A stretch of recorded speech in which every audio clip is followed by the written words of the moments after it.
Hi everyone, welcome back to the Detail Formula, another episode of the E36. Now, if you look behind me, you'll see the E36 is starting to get pulled apart. Make sure you stay tuned for this video because I am slowly opening up a can of worms, starting to tell that this is a 25-year-old car. But in this video, we're basically preparation for all the panel works, all the polishing, and in some cases the paint, which you'll see. So stay tuned and let's get into it.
Okay, so this is where things started to get interesting. As you can see, first up I noticed that the inner fender guard on the right hand side, that the bolts that normally bolt to the front bumper, the plastic had cracked, and so that was definitely not holding on to the front of the bumper. So easy, no problem, we'll replace that. So here I am just taking out all the fasteners so we can remove that fender liner.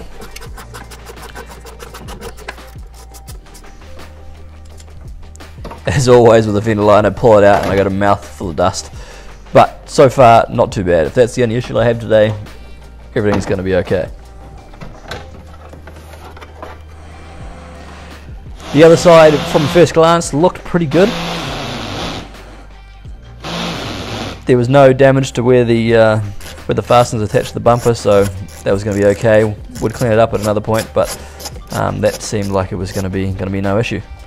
Remove the front bumper is again pretty easy. There's just 4 bolts on the very front, so taking those off, this is where things started to unravel pretty quickly. First up, when I removed the front bumper, normally you would need to detach the front fog lights. Turns out that those weren't even attached, so at least I've found why my fog lights weren't working, but they weren't even hooked up. One of them, the cables had been actually cut, and the other just wasn't connected. Now you can see me, I for some reason couldn't get the right hand side off. I mucked around for this for ages trying to figure out why, and then I found that instead of there should be a little bolt that fastens onto the fender liner to the bumper, this was connected with a cable tie. So you can see this is where it was meant to, basically the bolt's meant to go, that's where it's meant to finish, but instead it was cable tied to that fender liner. So okay, easy enough, we'll just replace both fender liners, right front and left front. Next up, removing the part of the front bumper that holds the grills. Pretty easy. This piece was no surprises. There's just the 4 bolts up on top.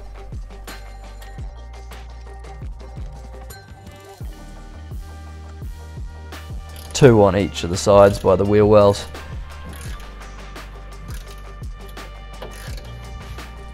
And then 2 more on the inside, the very inside by the fan.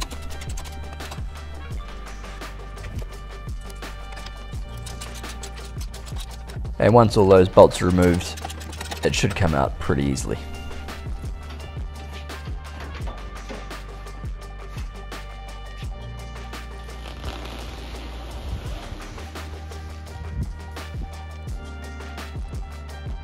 The rear bumper is also very easy. You just want to remove the carpet and the spare wheel, and you'll find there's 4 nuts you have to remove from the inside, 2 for each shock. Then there's 1 fastener on the inner of each wheel well. Remove those and then the bumper just slides right off. Most cars will have a little bolt in the center of the bumper that attaches right underneath. I find that just pulling the bumper out a couple of inches, reaching down, undoing that, is the best way to remove that bolt and then slide the bumper the remainder of the way off.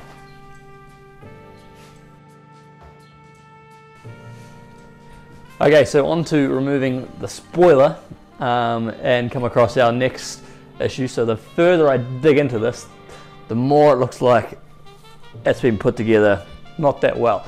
So I'll show you what's happening here.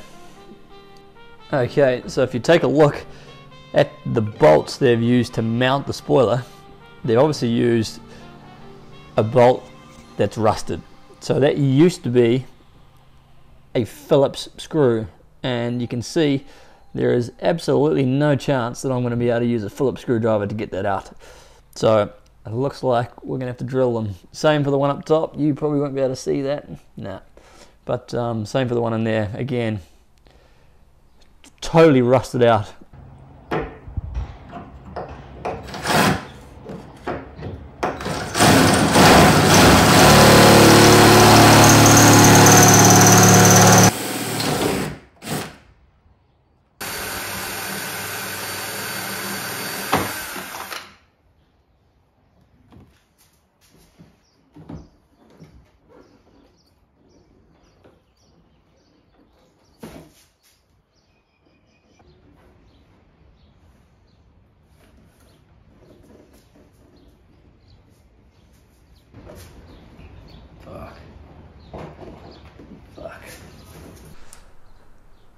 Okay, now the spoiler's off, we can kind of see where and why we had our issues.